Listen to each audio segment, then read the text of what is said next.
John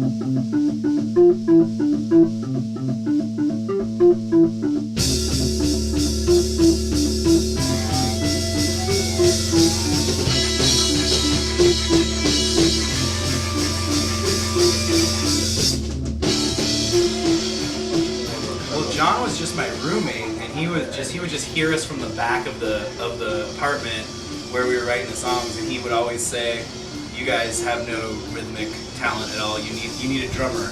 And so he drafted himself in, and the first time he sat in was actually with remember 2 Sharpies and just a snare drum, and you were like, "Trust me, it's okay. The Sharpies aren't gonna break. It'll be fine."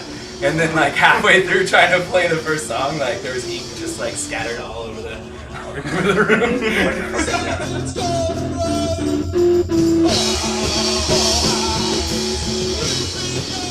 I'm sort of a lesser Keith Moon. I'm really restless all the time, and guitar is my first love, but I think I have definitely found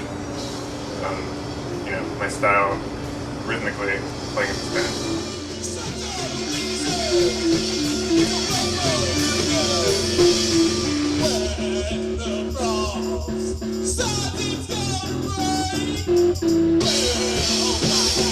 So I had a band before in the early 2000s where I was sort of, I just wrote the lyrics, and it was supposed to be I was just gonna be like the guy behind the guy. Like he was gonna be Elton John, and I was gonna be Bertie Taupin. I was just gonna like completely behind the curtain, right, and just like write the lyrics, but being sort of the outspoken asshole type that I am, I sort of got pushed more and more towards the front of the stage. And then after I quit that band to go back to school, I met John at San Francisco State, and first he tried to get me to sing in the band that he was in then, and then this all just sort of coalesced with me being the front man for 3 guys that had all already been the singers, songwriters in other bands. It's like a super group of people that were never famous for anything else. Yeah, right?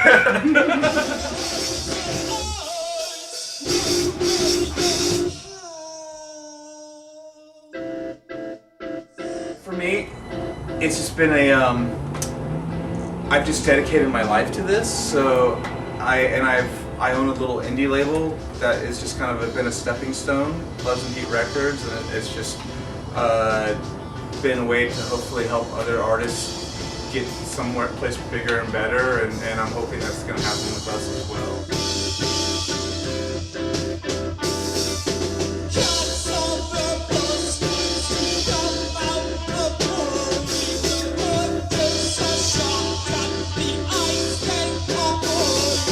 John through like another band we were in. I went up to Ed, asked if I could join your band. He was like, "That's great. Can you play keyboards?" Right. And like I didn't really, but I said yes. It was a lie. I just wanted to join. And then. Well, and I was really excited because I wanted us to have a utility band. Yet. I kept calling it that, and I was like, "Yeah, you can play mandolin and banjo." And that's what it started out. Yeah. Right, like a shortstop. He was just going to be able to do everything. Yeah. So you didn't know how to play keyboards well, at I all? I messed around with it. Like, I had a basic idea. He wasn't a keyboard player. I never played for He totally bullshitted me. He's like, he's like, I heard you're starting a band with John. Can I join? And I was like, as long as you can play keyboard, that's what we really need as a keyboard player. And he was like, yeah, of course, no problem. Well, you said like you hesitated, either can or you can't. I was like, I can. You know, we played really early on in the band. We played the free First Friday show at the Uptown, and it was like so packed that like the bouncers were up front like freaking out about like fire hazard shit, and like we had to text each other to like make sure that we loaded on. Yeah, we couldn't even find each other before the show started. It was just like so massive, and to step on stage and be really early in the process. Like we had played our first show less than 3 months before that, so we'd only been a band for about less than 6 months, and there was hundreds of people out there, and it sort of gave us a taste of ambition. I think before that it was like, this is cute and fun, and then being in front of that many people and seeing the reaction, I don't know, it gave me a little bit of of madness started to creep in. I think at that point, like Anthony maybe we could knows, really yeah. do something with this.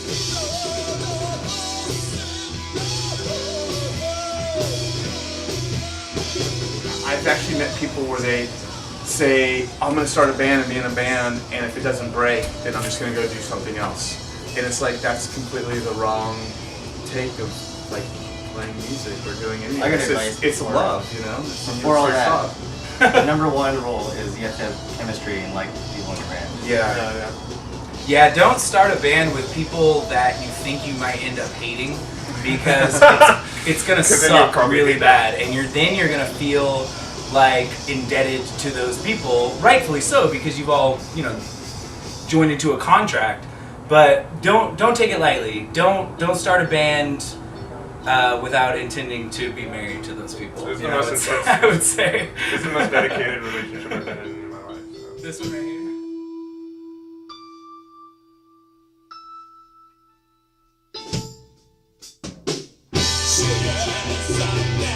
The fact that I'm echoing records, I think, is a testament to what we're doing, and that's just don't think about what's at the end of it, and don't get distracted, and just be driven because it's what you do, and not because it's what you're forcing yourself to do. Yeah. And be okay with failing every once in a while, and just love what you're doing. Otherwise, you're fucked.